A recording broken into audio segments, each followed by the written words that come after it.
চার ধাম হলো চারটি আবাস। এটি ভারতের চারটি হিন্দু তীর্থস্থানের একটি সেট, যার মধ্যে রয়েছে বদ্রীনাথ, দ্বারকা, পুরী এবং রামেশ্বরম। বদ্রীনাথ, দ্বারকা এবং পুরী হলো ভগবান বিষ্ণুর মন্দির, যেখানে রামেশ্বরম হলো ভগবান শিবের মন্দির। আদি শঙ্করাচার্য দ্বারা সংজ্ঞায়িত প্রতিটি ধাম একটি নির্দিষ্ট যুগের প্রতিনিধিত্ব করে। বদ্রীনাথ সত্য যুগের প্রতিনিধিত্ব করে, রামেশ্বরম ত্রেতা যুগের প্রতিনিধিত্ব করে, দ্বারকা দাপর যুগের প্রতিনিধিত্ব করে এবং পুরী কলি যুগের প্রতিনিধিত্ব করে। আমরা প্রতিটা হিন্দুই বিশ্বাস করি যে এই স্থানগুলি পরিদর্শন করলে তা মোক্ষ অর্থাৎ মুক্তি বা পরিত্রাণ অর্জনে সহায়তা করতে পারে। সন্ন্যাসী আদি শঙ্করাচার্য চারটি ধামের চারটি স্থানের সাথে মিল রাখার জন্য চারটি মঠ সংগঠিত করেছিলেন। পশ্চিমে দ্বারকায় সদর, পূর্বে পুরী, দক্ষিণে শৃঙ্গেরি সারদা পীঠম এবং উত্তরে বদ্রিকাশ্রম। উত্তরাখণ্ড রাজ্যে যেমন পঞ্চ কেদার রয়েছে, তেমনি অষ্টবদ্রীও রয়েছে। আজ আমি আপনাদেরকে এই চার ধামের মধ্যে সর্বপ্রথম ধাম তথা অষ্টবদ্রীর মধ্যে অন্যতম প্রধান বদ্রী বদ্রীনাথ ধামের রহস্য, মাহাত্ম্য এবং ইতিহাস সম্পর্কে বলবো। আমি তন্ময়, আর আপনারা আছেন ট্রাভেল উইথ তন্ময়ের সাথে। তাহলে চলুন আজকের ভিডিওটা শুরু করি। আর হ্যাঁ, এই ধরনের ইন্টারেস্টিং ভিডিও পাওয়ার জন্য আমার এই চ্যানেলটাকে অবশ্যই সাবস্ক্রাইব করে নেবেন আর বেল আইকনটাকে অন করে দেবেন, তাহলেই আমার পরবর্তী ভিডিওর আপডেট আর নোটিফিকেশন চট করে আপনাদের মোবাইল স্ক্রিনে চলে আসবে। বদ্রীনাথ বা বদ্রীনারায়ণ মন্দির হল শ্রী বিষ্ণুকে উৎসর্গ করা একটি হিন্দু মন্দির। এটি আমাদের ভারতবর্ষের উত্তরাখণ্ড রাজ্যের গাড়োয়াল হিমালয়ের অন্তর্গত চামোলি জেলার বদ্রীনাথ শহরে অবস্থিত।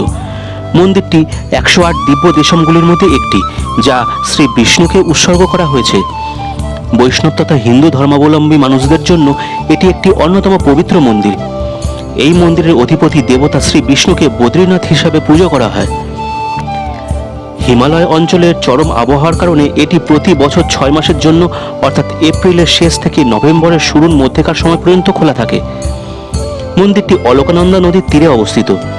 এটি ভারতের সবচেয়ে বেশি পরিদর্শন করা তীর্থস্থানগুলির মধ্যে একটি। 2022 সালে মাত্র 2 মাসে 2.8 মিলিয়ন অর্থাৎ 28 লাখ তীর্থযাত্রী স্থানটিকে পরিদর্শন করে রেকর্ড সৃষ্টি করেছিলেন। মন্দিরে পূজিত প্রধান দেবতার মূর্তি হল 1 ফুট অর্থাৎ 0.30 মিটার। বদ্রীনারায়ণের রূপে শ্রী বিষ্ণুর মূর্তিটি এখানে কালো গ্রানাইট পাথরের তৈরি। দেবতাকে অনেক হিন্দু 8টি স্বয়ং ব্যক্ত ক্ষেত্র বা বিষ্ণুর স্বপ্রকাশিত দেবতার মধ্যে একটি বলে মনে করেন। মাতা মূর্তিকা মেলা, যা মাতৃভূমিতে গঙ্গা নদীর অবতরণকে স্মরণ করে, এটি বদ্রীনাথ মন্দিরে উদযাপিত সবচেয়ে বিশিষ্ট উৎসব। বদ্রীনাথ উত্তর ভারতে অবস্থিত হলেও এখানকার প্রধান পুরোহিত বা রাওয়াল কিন্তু ঐতিহ্যগতভাবে দক্ষিণ ভারতের কেরালা রাজ্য থেকে নির্বাচিত একজন নাম্বুদিরি। মন্দিরটি উত্তরপ্রদেশ রাজ্য সরকারের আইন নম্বর 30/1948 আইন নম্বর 16/1939 হিসাবে অন্তর্ভুক্ত ছিল, যা পরে শ্রী বদ্রীনাথ এবং শ্রী কেদারনাথ মন্দির আইন নামে পরিচিত হয়। রাজ্য সরকার কর্তৃক মনোনীত কমিটি উভয় মন্দিরই পরিচালনা করে এবং এর বোর্ডে 17 জন সদস্য রয়েছেন। বিষ্ণু পুরাণ এবং স্কন্দ পুরাণের মতো প্রাচীন ধর্মীয় গ্রন্থে মন্দিরটির উল্লেখ রয়েছে। নালারিয়া দিব্য প্রবন্ধমে এটিকে মহিমান্বিত করা হয়েছে। এটি খ্রিস্টীয় 6শ থেকে 9ম শতাব্দীর আলভার সাধুদের একটি প্রাথমিক মধ্যযুগীয় তামিল ক্যানন। মন্দিরটি আমাদের ভারতবর্ষের উত্তরাখণ্ড রাজ্যের চামোলি জেলার অলকানন্দের তীরে গাড়োয়াল পার্বত্য অঞ্চলে অবস্থিত।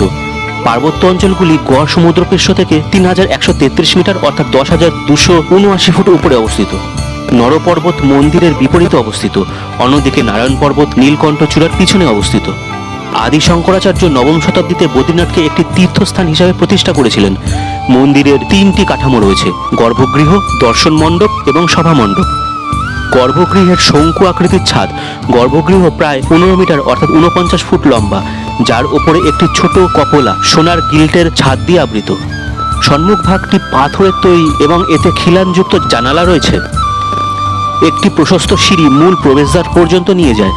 একটি লম্বা খিলানযুক্ত গেটওয়ে, ঠিক ভিতরে একটি মণ্ডপ, একটি বড় স্তম্ভযুক্ত হল যা গর্ভগৃহ বা মূল মন্দির এলাকায় নিয়ে যায়। হলের দেওয়াল এবং স্তম্ভগুলি জটিল খোদাই দ্বারা আচ্ছাদিত। প্রধান মন্দিরে বদ্রীনারায়ণের উচ্চতা 1 ফুট অর্থাৎ 0.30 মিটার এবং এটি শালিগ্রাম অর্থাৎ কালো গ্রানাইট পাথরের তৈরি, যা একটি বদ্রী গাছের নিচে সোনার ছাউনির মধ্যে অবস্থিত। বদ্রীনারায়ণের দেবতা দেখান যে তিনি একটি শঙ্খ এবং একটি চক্রকে একটি উত্তোলিত ভঙ্গিতে তার 2টি বাহুতে ধারণ করেছেন এবং বাকি 2টো বাহু যোগমুদ্রা অর্থাৎ পদ্মাসন ভঙ্গিতে তার কোলে বিশ্রাম নিচ্ছেন। গর্ভগৃহে সম্পদের দেবতা কুবের, ঋষি নারদ, উদ্ভব, নরা এবং নারায়ণের ছবিও রয়েছে। মন্দিরের চারপাশে আরও 15খানা মূর্তি রয়েছে, যেগুলিও পূজিত হয়। এর মধ্যে রয়েছে শ্রী বিষ্ণুর সহধর্মিণী দেবী লক্ষ্মী, শ্রী বিষ্ণুর বাহন গরুর মূর্তি। মন্দিরটিতে দেবী লক্ষ্মী, নরসিংহ এবং আদি শঙ্করাচার্য, নর ও নারায়ণ, ঘণ্টকর্ণ, বেদান্ত দেশিকা এবং রামানুচার্যের মন্দিরও রয়েছে। মন্দিরের সব দেবতাই কালো পাথরের তৈরি। তপ্তকুণ্ড অর্থাৎ মন্দিরের ঠিক নিচে গরম সালফার স্প্রিংকে ঔষধি বলে মনে করা হয়। অনেক তীর্থযাত্রী মন্দিরে যাওয়ার আগে এই কুণ্ডে স্নান করাকে প্রয়োজনীয় বলে মনে করেন। বাইরের তাপমাত্রা মাইনাসে চলে গেলেও স্প্রিংগুলির তাপমাত্রা সারা বছর জুড়েই 55 ডিগ্রি সেলসিয়াস অর্থাৎ 131 ডিগ্রি ফারেনহাইট থাকে। মন্দিরে আরও 2টি জলাশয় আছে, নারদকুণ্ড এবং সূর্যকুণ্ড।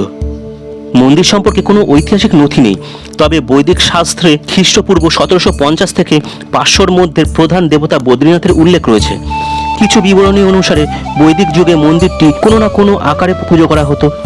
পরবর্তীতে সম্রাট অশোকের রাজত্বকালে বৌদ্ধ ধর্মের প্রসারের কারণে এই মন্দিরটি বৌদ্ধ মন্দিরে রূপান্তরিত হতে পারে। মন্দিরটি 8ম শতাব্দী পর্যন্ত একটি বৌদ্ধ মন্দির ছিল এবং আদি শঙ্করাচার্য মন্দিরটিকে পুনরুজ্জীবিত করেন এবং এটিকে একটি হিন্দু মন্দিরে রূপান্তরিত করেন। মন্দিরের স্থাপত্য একটি বৌদ্ধ মন্দিরের অনুরূপ এবং উজ্জ্বলভাবে আঁকা সম্মুখভাগ, যা বৌদ্ধ মন্দিরগুলির অ্যাটিপিক্যাল তর্কের দিকে নিয়ে যায়। অন্যান্য বিবরণ থেকে জানা যায় যে এটি মূলত 9ম শতাব্দীতে আদি শঙ্করাচার্য দ্বারা একটি তীর্থস্থান হিসাবে প্রতিষ্ঠিত হয়েছিল। এটা বিশ্বাস করা হয় যে শঙ্করাচার্য 814 থেকে 820 খ্রিস্টাব্দ পর্যন্ত 6 বছর এই স্থানে বসবাস করেছিলেন। তিনি 6 মাস বদ্রীনাথে এবং বাকি 6 মাস কেদারনাথে বসবাস করতেন। হিন্দু অনুসারীরা দাবি করেন যে তিনি অলকানন্দা নদীতে বদ্রীনাথের দেবতা আবিষ্কার করেছিলেন এবং তপ্তকুণ্ড উষ্ণ প্রস্রবণের কাছে একটি গুহা এটি স্থাপন করেছিলেন। একটি ঐতিহ্যবাহী গল্প বলে যে শঙ্করাচার্য পারমার শাসক রাজা কনকপালের সহায়তায় এই অঞ্চলে সমস্ত বৌদ্ধদের বহিষ্কার করেছিলেন। রাজার বংশানুক্রমিক উত্তরসূরিরা মন্দির পরিচালনা করতেন এবং এর খরচ মেটাতে আশেপাশের গ্রামগুলো থেকে অনুদান সংগ্রহ করতেন। মন্দিরে যাওয়ার পথে একগুচ্ছ গ্রামের আয় তীর্থযাত্রীদের খাওয়ানোর এবং থাকার জন্য ব্যবহৃত হতো। পারমার শাসকরা বোলান্দা বদ্রীনাথ উপাধি ধারণ করতেন, যার অর্থ হল বদ্রীনাথ বলতেন। শ্রী 108 বদ্রীশ্চর্যা পরায়ণ গড়রাজ মহিমহেন্দ্র, ধর্মবিভাব এবং ধর্মরক্ষক শিগামণি সহ তাদের অন্যান্য উপাধি ছিল। বদ্রীনাথের সিংহাসনের নামকরণ করা হয়েছিল প্রধান দেবতার নামে। মন্দিরে যাওয়ার আগে রাজা ভক্তদের দ্বারা আনুষ্ঠানিক প্রণাম উপভোগ করতেন। অনুশীলনটি 19 শতকের শেষ পর্যন্ত অব্যাহত ছিল। 16 শতকের সময় গাড়োয়ালের রাজা মূর্তিটিকে বর্তমান মন্দিরে স্থানান্তরিত করেন। গাড়োয়াল রাজ্য বিভক্ত হলে বদ্রীনাথ মন্দিরটি ব্রিটিশ শাসনের অধীনে আসে, কিন্তু গাড়োয়ালের রাজা ব্যবস্থাপনা কমিটির চেয়ারম্যান হিসাবে দায়িত্ব পালন করেন। গাড়োয়াল এবং ত্রাভাঙ্কর রাজপরিবারের মধ্যে আলোচনার পর পুরোহিত নির্বাচন করা হয়। মন্দিরের বয়স এবং তুষারধসের কারণে ক্ষতির কারণে বেশ কয়েকটি বড় সংস্কার করা হয়েছে। 17 শতকে গাড়োয়ালের রাজারা মন্দিরটি সম্প্রসারিত করেছিলেন। 1803 সালে গাড়োয়াল ভূমিকম্পের সময় উল্লেখযোগ্য ক্ষতির পরে এটি মূলত জয়পুরের রাজা দ্বারা পুনর্নির্মাণ করা হয়েছিল। 1870-এর দশকের শেষের দিকেও এটি সংস্কারের অধীনে ছিল, তবে প্রথম বিশ্বযুদ্ধের সময় এটি সম্পূর্ণ হয়ে গিয়েছিল। সেই সময় শহরটি তখনও ছোট ছিল। মন্দিরের কর্মচারীদের থাকার জন্য সেই সময় মাত্র 20টি কুঁড়েঘর ছিল, কিন্তু তীর্থযাত্রীদের সংখ্যা সাধারণত 7 থেকে 10,000-এর মধ্যে ছিল। প্রতি 12 বছর পর অনুষ্ঠিত কুম্ভ মেলা উৎসবের দর্শনার্থীর সংখ্যা প্রায় 50,000-এ পৌঁছে যেত। মন্দিরটি বিভিন্ন রাজাদের দ্বারা দানকৃত বিভিন্ন গ্রাম কর্তৃক প্রদেয় খাজন থেকেও রাজস্ব উপভোগ করত। 2006 সালে রাজ্য সরকার অবৈধ দখল রোধে বদ্রীনাথের আশেপাশের এলাকাটিকে নো কনস্ট্রাকশন জোন হিসাবে ঘোষণা করে। হিন্দু কিংবদন্তি অনুসারে দেবতা শ্রী বিষ্ণু এই স্থানে ধ্যানে বসেছিলেন। তার ধ্যানের সময় শ্রী বিষ্ণু শীতল আবহাওয়ার সম্পর্কে অবগত ছিলেন না। শ্রী বিষ্ণুর স্ত্রী দেবী লক্ষ্মী তাকে বদ্রী গাছের আকারে রক্ষা করেছিলেন। বদ্রী গাছ হল জুজুবা বা ভারতীয় খেজুর গাছ। দেবী লক্ষ্মীর ভক্তিতে খুশি হয়ে শ্রী বিষ্ণু সেই স্থানের নাম রাখেন বদ্রিকা আশ্রম। 1979 সালে অ্যাটকিনসনের মতে জায়গাটি একটি জুজুব বন ছিল, যা আজ আর সেখানে পাওয়া যায় না। মন্দিরে বদ্রীনাথের রূপে শ্রী বিষ্ণুকে পদ্মাসনের ভঙ্গিতে উপবিষ্ট করা হয়েছে। কিংবদন্তি অনুসারে শ্রী বিষ্ণুকে ঋষি নারদ শাস্তি দিয়েছিলেন, যিনি শ্রী বিষ্ণুর সহধর্মিণী শ্রী দেবী লক্ষ্মীকে তার পা মালিশ করতে দেখেছিলেন। শ্রী বিষ্ণু তপস্যা করতে বদ্রীনাথে গিয়েছিলেন এবং দীর্ঘকাল পদ্মাসনে ধ্যানও করেছিলেন সেখানে। বিষ্ণু পুরাণ বদ্রীনাথের উৎপত্তির আরেকটি সংস্করণ বর্ণনা করে। ঐতিহ্য অনুসারে যমের দুটি পুত্র ছিল, নরা এবং নারায়ণ। উভয়ই হিমালয় পর্বতের আধুনিক নাম। তারা তাদের ধর্মপ্রচারের জন্য জায়গাটি বেছে নিয়েছিলেন এবং তাদের প্রত্যেকেই হিমালয়ের প্রশস্ত উপত্যকাকে বিয়ে করেছিলেন। একটি আশ্রম স্থাপনের জন্য একটি আদর্শ স্থানের সন্ধান করতে গিয়ে তারা অষ্টবদ্রীর অন্য 7টি বদ্রীকে দেখতে পেলেন, যথা আদি বদ্রী, বৃদ্ধ বদ্রী, ভবিষ্য বদ্রী, যোগধ্যান বদ্রী, ধ্যান বদ্রী, অর্ধ বদ্রী এবং নরসিংহ বদ্রী। অবশেষে তারা অলকানন্দা নদীর পেছনে উষ্ণ ও শীতল ঝর্ণা খুঁজে পান এবং এর নাম দেন বদ্রী বিশাল। মন্দিরটির ভাগবত পুরাণ, স্কন্দ পুরাণ এবং মহাভারতের মতো বেশ কয়েকটি প্রাচীন গ্রন্থে উল্লেখ পাওয়া যায়। ভাগবত পুরাণ অনুসারে এখানে বদ্রিকাশ্রমে ভগবানের ব্যক্তিত্ব অর্থাৎ শ্রী বিষ্ণু ঋষি নর ও নারায়ণ রূপে তার অবতারে সমস্ত জীবের কল্যাণের জন্য অনাদিকাল থেকে মহা তপস্যা করে আসছিলেন। স্কন্দ পুরাণ বলে যে স্বর্গে, পৃথিবীতে এবং নরকে বেশ কয়েকটি পবিত্র মন্দির রয়েছে, কিন্তু বদ্রীনাথের মতো কোনো মন্দির নেই। পদ্মপুরাণে বদ্রীনাথের আশেপাশের এলাকাকে আধ্যাত্মিক ভাণ্ডারে সমৃদ্ধ বলেও উল্লেখ করা হয়েছে। মহাভারত পবিত্র স্থানটিকে এমন একটি হিসাবে সম্মান করেছিল যা এখানে আগত ভক্তদের মুক্তি দিতে পারে। মন্দিরটি নালায়রা দিব্য প্রবন্ধমে পেরিয়ালভারের 7ম থেকে 9ম শতাব্দীর বৈষ্ণব ক্যাননে 11টি স্তোত্র এবং থিরুমঙ্গাই আলভারের 13টি স্তোত্রে পূজনীয়। এটি শ্রী বিষ্ণুকে উৎসর্গ করা 108টি দিব্যদেশমের মধ্যে একটি, যা বদ্রীনাথ হিসাবে পূজিত করা হয়। মন্দিরটিকে তামিল সাহিত্যে তিরুভাতে রিয়াচ্চি রামম নামে উল্লেখ করা হয়েছে। সমস্ত ধর্মের ভক্ত এবং হিন্দু ধর্মের সমস্ত চিন্তাধারার মানুষ বদ্রীনাথ মন্দিরে যান। এখানে কাশী মঠ, জোয়ার মঠ অর্থাৎ অন্ধ্র মঠ, উডুপি পেজাভার এবং মন্থরালায়ম শ্রী রাঘবেন্দ্র স্বামী মঠের মতো সমস্ত প্রধান সন্ন্যাস প্রতিষ্ঠানের শাখা এবং অতিথিশালা রয়েছে। বদ্রীনাথ মন্দিরটি অষ্টবদ্রী নামক 8টি সম্পর্কিত মন্দিরের একটি, যা শ্রী বিষ্ণুর উপাসনার জন্য নিবেদিত। এই 8টি মন্দির হলো যথাক্রমে বিশাল বদ্রী, যেটা বদ্রীনাথ মন্দির, উর্গম ভ্যালিতে অবস্থিত ধ্যান বদ্রী, যোশীমঠ তপবন রোডে অবস্থিত অর্ধ বদ্রী, যোশীমঠ বাস স্ট্যান্ডের কাছে অবস্থিত নরসিংহ বদ্রী, পাণ্ডুকেশ্বরে অবস্থিত যোগধ্যান বদ্রী, সুবাইনের জ্যোতির্মঠ থেকে 17 কিলোমিটার অর্থাৎ 10.6 মাইল দূরে অবস্থিত ভবিষ্য বদ্রী, অনিমঠের জ্যোতির্মঠ থেকে 7 কিলোমিটার অর্থাৎ 4.3 মাইল দূরে অবস্থিত বৃদ্ধ বদ্রী এবং আদি বদ্রী অবস্থিত কর্ণপ্রয়াগ থেকে 10.6 মাইল দূরে। মন্দিরটিকে রামেশ্বরম, বদ্রীনাথ, পুরী এবং দ্বারকা নিয়ে গঠিত পবিত্রতম হিন্দু 4 ধাম অর্থাৎ 4টি ঐশ্বরিক স্থানগুলির মধ্যে একটি হিসাবে বিবেচনা করা হয়। মন্দিরের উৎপত্তি সম্পর্কে স্পষ্টভাবে জানা না গেলেও আদি শঙ্করাচার্য দ্বারা প্রতিষ্ঠিত হিন্দু ধর্মের অদ্বৈত বিদ্যালয়টি 4 ধামের উৎপত্তির পূর্বে পুরী জগন্নাথ মন্দির, পশ্চিমে দ্বারকার দ্বারকাধীশ মন্দির এবং দক্ষিণে তামিলনাড়ু রামেশ্বরমের রামেশ্বরম। যদিও আদর্শগতভাবে মন্দিরগুলি হিন্দু ধর্মের শৈব এবং বৈষ্ণব ধর্মের মধ্যে বিভক্ত, তবে 4 ধাম তীর্থযাত্রা একটি সর্ব হিন্দু বিষয়। হিমালয়ের ছোট 4 ধাম অর্থাৎ যমুনোত্রী, গঙ্গোত্রী, কেদারনাথ এবং বদ্রীনাথ নামে 4টি আবাস রয়েছে, যা সবই হিমালয়ের পাদদেশে অবস্থিত। ছোট নামটি 20 শতকের মাঝামাঝি সময়ে মূল 4 ধামকে আলাদা করার জন্য যুক্ত করা হয়েছিল। আধুনিককালে এই স্থানগুলিতে তীর্থযাত্রীর সংখ্যা বৃদ্ধি পাওয়ায় একে হিমালয়ের 4 ধাম বলা হয়ে থাকে। ভারতের এই 4টি মূল পয়েন্ট জুড়ে ভ্রমণকে হিন্দুরা পবিত্র বলে মনে করেন, যারা তাদের জীবনে একবার অন্তত এই মন্দিরগুলি দেখার আকাঙ্ক্ষা করে থাকেন। ঐতিহ্যগতভাবে তীর্থযাত্রা পুরী থেকে অর্থাৎ পূর্বের প্রান্ত থেকে শুরু হয়। সাধারণত হিন্দু মন্দিরে প্রদক্ষিণের জন্য অনুসরণ করা পদ্ধতিতে ঘড়ির কাঁটার দিকে এগিয়ে যায়। বদ্রীনাথ মন্দিরে অনুষ্ঠিত সবচেয়ে বিশিষ্ট উৎসব হল মাতা মূর্তিকা মেলা, যা মাতৃভূমিতে গঙ্গা নদীর অবতরণকে স্মরণ করায়। বদ্রীনাথের মা, যিনি পার্থিব প্রাণীদের কল্যাণের জন্য নদীটিকে 12টি ভাগে বিভক্ত করেছিলেন বলে বিশ্বাস করা হয়। উৎসবের সময় পুজো করা হয়। যেখানে নদী প্রবাহিত হয়েছিল সেই স্থানটি বদ্রীনাথের পুণ্যভূমিতে পরিণত হয়েছিল। বদ্রী কেদার উৎসব জুন মাসে বদ্রীনাথ মন্দির এবং কেদারনাথ মন্দির উভয়েই পালিত হয়। উৎসব 8 দিন ধরে চলে। সারা দেশের শিল্পীরা এই অনুষ্ঠানে তাদের প্রতিভার প্রদর্শন করেন। প্রতিদিন সকালে সম্পাদিত প্রধান ধর্মীয় কার্যকলাপ হল মহা অভিষেক অর্থাৎ অজু, অভিষেক, গীতা পাঠ এবং ভাগবত পূজা। এক্ষেত্রে সন্ধ্যার পূজার মধ্যে রয়েছে গীত গোবিন্দ এবং আরতি। সমস্ত আচারের সময় অষ্টোত্তরম এবং সহস্রনামের মতো বৈদিক লিপিতে আবৃত্তি করা হয়। আরতির পরে বদ্রীনাথের মূর্তি থেকে অলঙ্করণ মুছে ফেলা হয় এবং চন্দনের প্রলেপ লাগানো হয়। ছবিটির প্রলেপ পরের দিন নির্মালয় দর্শনের সময় ভক্তদের প্রসাদ হিসাবে দেওয়া হয়ে থাকে। সমস্ত আচার অনুষ্ঠান ভক্তদের সামনেই সম্পাদিত হয়। চিনির বল এবং শুকনো পাতা হলো সাধারণ প্রসাদ যা ভক্তদের দেওয়া হয়ে থাকে। 2006 সালের মে মাস থেকে স্থানীয়ভাবে তৈরি এবং স্থানীয় বাঁশের ঝুড়িতে প্যাক করা পঞ্চামৃত প্রসাদ দেওয়ার প্রথা শুরু হয়েছিল। মন্দিরটি ভাতৃদ্বিতীয়ার শুভ দিনে এবং তারপরে অক্টোবর নভেম্বর মাসে শীতের কারণে আগামী 6 মাসের জন্য বন্ধ করে দেওয়া হয়। বন্ধের দিন অখণ্ড জ্যোতিতে ঘি ভর্তি প্রদীপ জ্বালানো হয় যাতে সেটি আগামী 6 মাস পর্যন্ত স্থায়ী থাকে।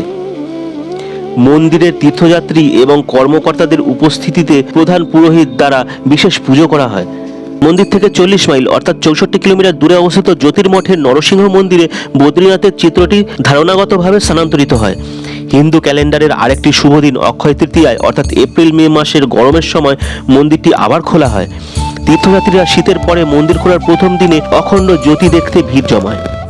মন্দিরটি সেই পবিত্র স্থানগুলির মধ্যে একটি যেখানে হিন্দুরা পুরোহিতদের সাহায্যে পূর্বপুরুষদের অর্ঘ্য নিবেদন করে থাকেন।